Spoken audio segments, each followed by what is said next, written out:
Morning guys and welcome back to the channel. आप सबका स्वागत करता हूं मैं अपने चैनल हेल्थ एंड नेचर में। दोस्तों, घूमने फिरने के साथ साथ आज बात करते हैं सेहत के बारे में। और सेहत में आज बात करेंगे प्रोटीन डिफिशियंसी से संबंधित कुछ आवश्यक बातें और जानेंगे कि प्रोटीन क्या होते हैं और क्यों हमारे शरीर के लिए आवश्यक होते हैं। दोस्तों, इससे पहले कि हम ये वीडियो शुरू करें, अगर आप मेरे चैनल में नए हैं तो प्लीज़ मेरे चैनल को सब्सक्राइब कर लीजिएगा, बगल वाले बेल आइकन को भी प्रेस कर दीजिएगा ताकि मेरे नए आने वाले वीडियो का नोटिफिकेशन आप सबको मिलता रहे।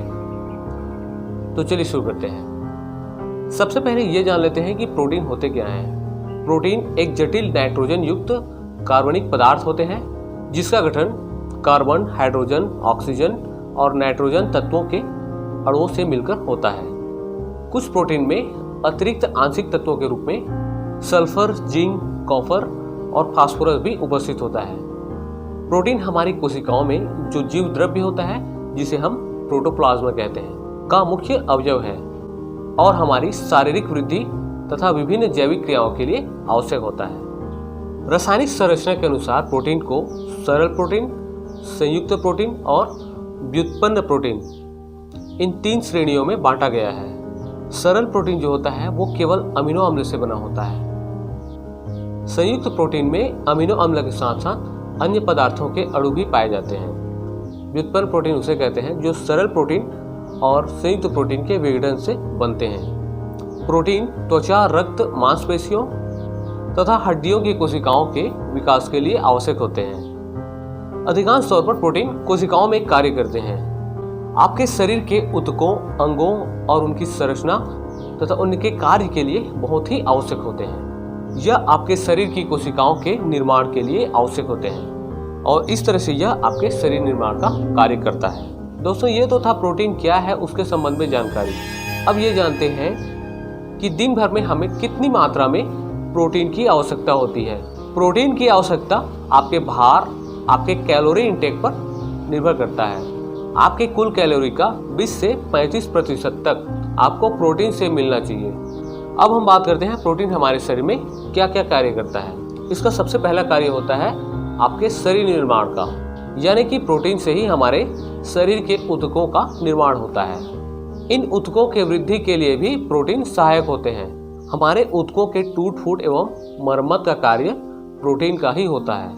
प्रोटीन शरीर का निर्माण करने वाले तत्वों में सबसे प्रमुख होता है और इससे मांसपेशियां मजबूत होती हैं। यह ऊतकों के मरम्मत में सहायक होती है और हमारे शरीर की रोग प्रतिरोधक क्षमता को शक्तिशाली बनाता है।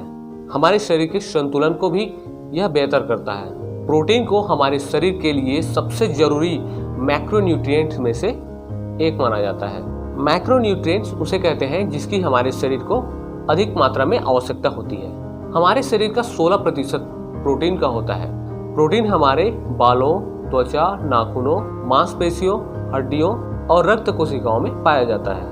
हमारे शरीर में पाए जाने वाले ऐसे कई रसायनों में भी प्रोटीन पाया जाता है जिनमें हार्मोन, न्यूरोट्रांसमीटर और एंजाइम भी शामिल हैं। प्रोटीन वजन कम करने में भी सहायक होता है। हमारे हड्डियों और ऊतकों को यह स्वस्थ रखता है। प्रोटीन हमारे शरीर की कार्य प्रणाली को भी दुरुस्त करता है। बालों और त्वचा को स्वस्थ और चमकदार बनाने का कार्य करता है। प्रोटीन हमारे शरीर के तापमान को कंट्रोल करता है। प्रोटीन हमारे शरीर को एनर्जी भी प्रदान करता है। दोस्तों, अब जानते हैं प्रोटीन की कमी होने के क्या कारण होते हैं। तो इसमें सबसे पहला कारण है हमारे भोजन में प्रोटीन की कमी का होना या इसकी कम मात्रा में होना। इसके अलावा कुछ बीमारियां भी होती हैं जिससे हमारे शरीर में प्रोटीन की कमी हो जाती है, जैसे कि किडनी की खराबी का होना, या फिर अगर आपकी किडनी में किसी तरह की बीमारी होती है तो आपके मूत्र के द्वारा प्रोटीन एल्ब्यूमिन के रूप में बह जाता है, जिसके कारण आपके शरीर में प्रोटीन की कमी हो जाती है।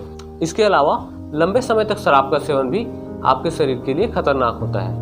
यह आपके शरीर में प्रोटीन की कमी को बढ़ाता है। इसका एक कारण अपर्याप्त आहार भी होता है। 1 वर्ष से कम उम्र के बच्चों को सही तरह से स्तनपान नहीं कराने से भी उनमें प्रोटीन की कमी हो जाती है। यदि आपके शरीर में जलने या अन्य चोट के कारण कोई बड़ा घाव है तो भी आपके शरीर में प्रोटीन की कमी हो जाएगी। किसी तरह का इन्फेक्शन हो, जैसे खसरा, दस्त, आंत से संबंधित बीमारी, तो यह भी आपके शरीर में प्रोटीन की कमी का कारण बनते हैं। तो दोस्तों, ये कुछ कंडीशन है जिसकी वजह से आपके शरीर में प्रोटीन की कमी हो जाती है। दोस्तों, अब हम बात करते हैं यदि आपके शरीर में प्रोटीन की कमी होती है तो आपको कौन कौन से लक्षण दिखाई देते हैं। यदि आपके शरीर में प्रोटीन की कमी होती है तो आपका पेट बढ़ना, थकान, चिड़चिड़ापन आपको महसूस होने लगेगा। त्वचा में सूजन होना शुरू हो जाएगा और आपकी त्वचा फूली हुई दिखाई देगी। नाखूनों का भुरभुरा होकर टूटना शुरू हो जाएगा। इसके अलावा बालों में लंबाई न बढ़ने की समस्या आ जाती है। आपके बाल रूखे और कमजोर हो जाएंगे और कुछ समय में ही आसानी से टूटने लगेंगे। इम्यून सिस्टम कमजोर हो जाता है। इसके कारण आपको बार बार इन्फेक्शन होना शुरू हो जाता है। मांसपेशियां कमजोर हो जाती हैं, जिसके कारण हमारे लिगामेंट्स और टेंडन्स के टूटने का खतरा काफी बढ़ जाता है। तो दोस्तों, अगर आप में प्रोटीन की कमी हो जाती है तो ये सारे लक्षण आप में दिखाई देने लगते हैं। दोस्तों, अब बात करते हैं यदि आप में प्रोटीन की कमी हो जाती है तो आपको कौन कौन से रोग होने का खतरा बढ़ जाता है। शरीर में प्रोटीन की कमी होना कई तरह की बीमारियों को जन्म दे सकता है, जैसे इम्यून सिस्टम का कमजोर हो जाना। इससे आपके शरीर की रोगों से लड़ने की क्षमता कमजोर हो जाती है और बहुत छोटी छोटी बीमारियों का इन्फेक्शन भी आपको बहुत जल्दी होना शुरू हो जाता है। जोड़ों में दर्द। प्रोटीन की कमी का सीधा असर आपको जोड़ों के दर्द के रूप में देखने को मिलता है।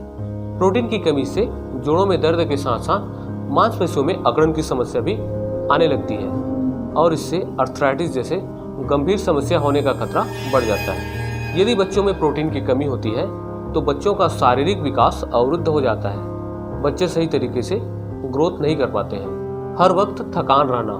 यदि आपके शरीर में प्रोटीन की कमी होती है तो आपके शरीर में कमजोरी बनी रहेगी।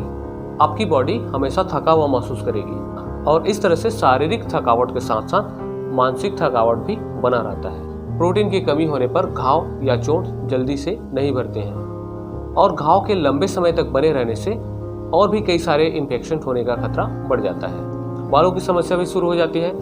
बाल कमजोर हो जाते हैं और बाल झड़ने शुरू हो जाते हैं। नाखून टूटने शुरू हो जाते हैं। तो इस तरह की समस्याओं का सामना आपको प्रोटीन की कमी होने पर करना पड़ता है। इसी तरह आपको अगर आयरन की कमी होने पर क्या होता है ये जानना है तो आप ऊपर आई बटन पर क्लिक करके देख सकते हैं। अब जानते हैं प्रोटीन की कमी को दूर करने के उपाय के बारे में। मतलब कि आप क्या खाएं जिससे कि आपके शरीर में प्रोटीन की कमी पूरा हो जाए। अगर देखा जाए तो महिला और पुरुष दोनों में ही प्रोटीन की आवश्यकता अलग अलग होती है। महिलाओं को 46 ग्राम और पुरुषों को 56 ग्राम प्रोटीन की आवश्यकता डेली होती है। तो कुछ चीज़ों के बारे में मैं आपको बताने जा रहा हूँ जिसमें प्रोटीन की मात्रा अच्छी होती है। अगर आप इसका सेवन करते हैं तो आपको बहुत फ़ायदा मिलेगा। इसमें सबसे पहला है वो है सोयाबीन। सोयाबीन में लगभग 40% प्रोटीन की मात्रा होती है। दूसरी चीज़ है वो है दालें। दालों में 24 से 25% प्रोटीन की मात्रा होती है और यह भी बहुत सहायक सिद्ध होती है आपके शरीर में प्रोटीन की कमी को पूरा करने के लिए। आप मसूर की दाल, उड़द की दाल, मूंग दाल या किसी भी दाल का सेवन कर सकते हैं। रोज 1 गिलास दूध पिए, यह भी बहुत फायदेमंद होता है। पनीर में भी बहुत प्रोटीन होता है, इसे भी खाना चाहिए। अंडा भी प्रोटीन का एक बहुत अच्छा स्रोत है। जितनी भी फलियां होती हैं ये सब प्रोटीन के बहुत अच्छे स्रोत होते हैं। ड्राई फ्रूट्स जैसे बादाम, पिस्ता, काजू, इनमें प्रोटीन बहुत अधिक मात्रा में होते हैं। गेहूं और मक्का भी प्रोटीन युक्त खाद्य पदार्थ है। तो दोस्तों, आप ये सारी खाद्य वस्तुओं का सेवन करके अपने शरीर में प्रोटीन की कमी को पूरा कर सकते हैं। इसके अलावा प्रोटीन पाउडर भी उपलब्ध है मार्केट में, जो कि आपके शरीर में प्रोटीन की कमी को बहुत जल्दी पूरा कर देते हैं। इन्हें रोज रात में 2-2 चम्मच दूध के साथ लेना होता है। तो दोस्तों, ये था प्रोटीन के संबंध में कुछ आवश्यक जानकारी। अगर आपको इस तरह के नॉलेजेबल वीडियो देखना पसंद है तो आप मेरे चैनल को सब्सक्राइब कर लीजिएगा। बगल वाले बेल आइकन को भी प्रेस कर दीजिएगा ताकि मेरे नए आने वाले वीडियो का नोटिफिकेशन आपको मिलता रहे। तो मिलते हैं दोस्तों इस तरह के एक और इंटरेस्टिंग टॉपिक पर। तब तक के लिए जय हिंद।